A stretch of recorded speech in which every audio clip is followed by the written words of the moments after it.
McCain. 6 votes for President McCain. Hey, I only meant one of those votes for McCain. This machine is rigged. To crunch from President Trump.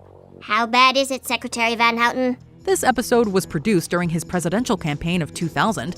Flu germs entering every orifice in my head. Have you ever noticed how the Simpsons keep predicting the future? Well, today, I'm showing you the moments that actually came true. Let's start with The Simpsons' Treehouse of Horror 19th episode that aired back in 2008, in which Homer tries to vote for Obama. Simple enough, right? Wrong. The machine insists on switching his vote to McCain. Again and again. Until it literally eats him. Dark joke, sure, but funny. McCain. 6 votes for President McCain. Hey, I only meant one of those votes for McCain. This machine is rigged. Except in 2012, during the actual presidential election, voters in Pennsylvania filmed themselves pressing Obama. And the machine just grinned and marked Romney. Then there were scattered reports of voting machine problems. In Pennsylvania, an embarrassing scene posted on YouTube. One machine indicated a vote for Mitt Romney when a voter tried to choose President Obama. The machine had to be recalibrated. Luckily, real machines didn't start swallowing voters whole. But, let's be honest, if that ever happened, half of America would just shrug and say, yeah, that checks out. Now, if you thought broken voting machines were bad, wait until Springfield predicted one of the biggest incidents. In the 2006 episode Homer's Paternity Coot, Homer hops into a tiny submarine to explore a sunken ship with his maybe dad. But surprise, surprise, the thing gets lost, runs out of oxygen, and Homer passes out before being saved at the last second. Classic cartoon near-death shenanigans, right? Now, fast forward to 2023, and we got the Ocean Gate Titan submersible disaster, a so-called cutting-edge vessel that went to visit the Titanic wreck and never came back. Except unlike Homer's happy rescue, the Titan imploded because, get this, the CEO thought safety regulations were annoying. Yes, really. Who needs safety when you've got duct tape and vibes? The implosion of the Ocean Gate Titan submersible that killed 5 people. Tragically, 5 people lost their lives, and the whole thing turned into a global spectacle. So once again, The Simpsons took a goofy underwater gag and life decided, you know what would make this darker?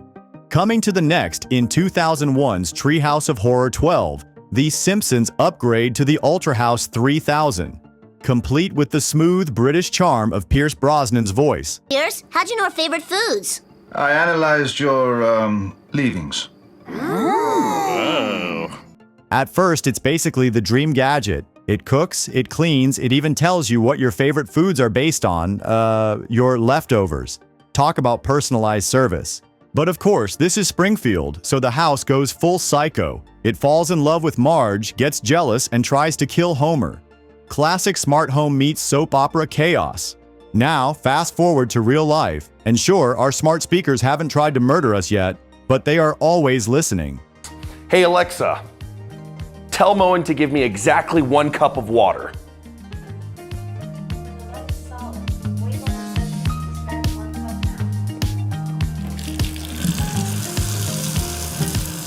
We've got Alexa, Google Assistant, and Siri all waiting to turn on your lights, play your music, and record every awkward thing you've ever said at 2 a.m. So, yeah. Let's just hope the only thing they fall in love with is collecting our data, not our spouses.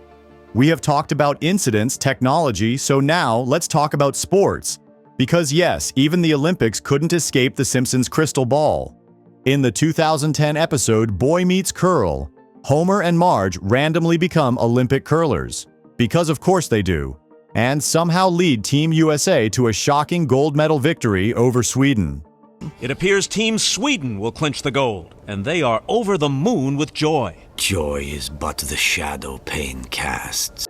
It was meant to be absurd because, let's face it, America treating curling like a serious sport is already a punchline. But fast forward to the 2018 Winter Olympics in Pyeongchang and, yep, it actually happened. The US men's team stunned the world by beating Sweden in the final and winning their first ever Olympic curling gold.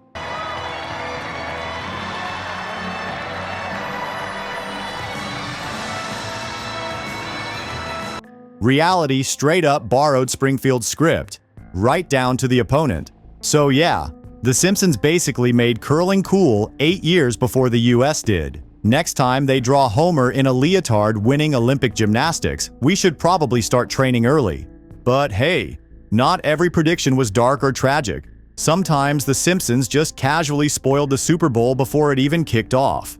Picture this, it's 1992, and in the episode Lisa the Greek, Lisa reluctantly helps Homer bet on football games. Mom sure will be happy you won $50. You'd think that, wouldn't you? But you see, Lisa, your mother has this crazy idea that gambling is... She finally says, "If Washington wins the Super Bowl, it means I still love you." Sweet little moment. Oh, and 3 days later, Washington actually won the Super Bowl. Washington, if you're wondering, last celebrated a major championship back in 1992. Coincidence? Maybe. Except they did it again. In reruns, they redubbed Washington with the Cowboys. And guess what? The Cowboys won too. At this point, it wasn't a prediction. It was black magic. Forget fantasy football. Just call up Lisa Simpson and let her ruin Vegas forever. And speaking of sports, nothing screams corruption quite like FIFA. In 2014, The Simpsons aired You Don't Have to Live Like a Referee. In it, a very FIFA-like official begs Homer to ref the World Cup because, and I quote, "the rot is everywhere." Seconds later, the guy gets arrested for corruption. Mr. Simpson, please help us. The rot is everywhere. In fact, I see that I myself am about to be arrested for corruption. Classic Simpsons satire. And then, reality followed the script word for word. In 2015, FIFA officials were arrested in one of the biggest corruption scandals in sports history. News alert: accusations of widespread corruption and bribery in soccer's governing body. 14 FIFA officials indicted on federal corruption charges. Half of them were loaded into handcuffs and cars. Bribery, fraud, money laundering, basically everything except cartoonish mustache twirling. FIFA's reputation tanked so badly, it's still recovering. So yeah, when The Simpsons makes fun of you, maybe don't laugh it off. They're not joking, they're warning. And that's just the warm-up. If you think FIFA corruption was wild, just wait till you hear about the Springfield that predicted the Nobel Prize. In a 2010 episode, Milhouse has a betting pool for the Nobel Prize. On his list of potential winners, Bengt Holmstrom. Announcements live from Stockholm. Ooh, the Nobies! Fast forward 6 years in 2016, and guess who actually won the Nobel Prize in economics? Yep, Holmstrom himself. Now, either Milhouse has a side gig as a Vegas bookie, or The Simpsons writers are secretly hanging out with Nobel judges. Either way, that prediction aged better than most of my New Year's resolutions. But wait till you hear what Springfield got right about pandemics. In 1993's Marge in Chains, Springfield is swept by the Osaka flu, which spreads after a shipment of juicers arrives from Asia. Everyone panics, riots, and desperately begs for a cure. Flu germs entering every orifice in my head. Sound familiar? Fast forward to 2020. COVID-19 spreads globally, toilet paper vanishes, and suddenly, The Simpsons parody looks like a crystal ball. In the past 2 weeks, the number of cases of COVID-19 outside China has increased 13-fold, and the number of affected countries has tripled. Even the wild detail of killer bees showing up during the chaos. Yup, that happened too. At this point, it's less a cartoon and more a survival guide. But while Springfield was predicting pandemics, it also casually predicted one of the biggest incidents in history. In a 1997 episode, Lisa holds up a magazine that shows the price $9 next to the Twin Towers, making it look like 9/11. Oh, I'd love to see New York. We could all go with the bus company's special Super Sitter Fair. At the time, nobody thought twice, it was just a coincidence. But after the tragedy in 2001, fans went back and gasped. Come on, you gotta get out of here! Come on! What came down though? What came down? We crashed! The other trade center's down. It's down. Now, was it a real prediction? Probably not. But it still freaks people out that Springfield basically made an accidental poster for one of the darkest days in modern history. And speaking of disasters, let's end on a lighter note. The most infamous prediction of all. In 2000's Bart to the Future, Lisa becomes president and casually mentions that she's cleaning up the mess left by President Donald Trump. Crunch from President Trump. How bad is it, Secretary Van Houten? At the time, it was meant to be the most absurd, laugh-out-loud choice of celebrity they could imagine.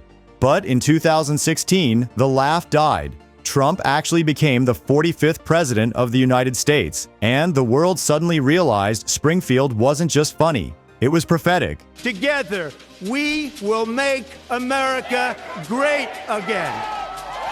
Honestly, after this one came true, people stopped watching the show for laughs and started watching it for stock tips. So yeah, The Simpsons didn't just predict the future, they wrote it, printed it, and mailed it straight to our doorsteps. That's a wrap! If you enjoyed this, hit subscribe and tap the bell so you don't miss the next time The Simpsons predicts our reality.